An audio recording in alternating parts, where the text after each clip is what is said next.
नमस्कार मु अशोक कुमार दास जनहितर आंदोलन जदि राजनीति रे परिवर्तन हुए तेबे ता बड़ विपद आड़ को जाए।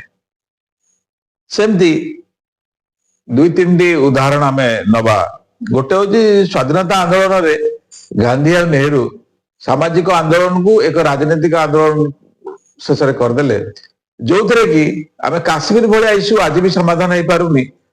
अब सेकुलरिज्म ना रे देश रे जो पक्षपातिता चली से भी आम भूली पाने आम भोगुचे किंतु देश विभाजन है धार्मिक आधार रे सेहीपरि अन्नांग आंदोलन रु जड़े बाहर नेता जे कि सिस्टम चेंज करिए बोली कही सारा देश रे बुली चलले दुईटा राज्य रे से शासन भी कले तापरे कौन हला ना गोटे राज्य रु से संपूर्ण रूपे विताड़ित हो गले।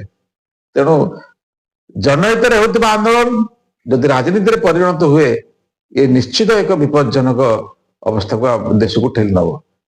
विचार आपण मानकर जय जगन्नाथ।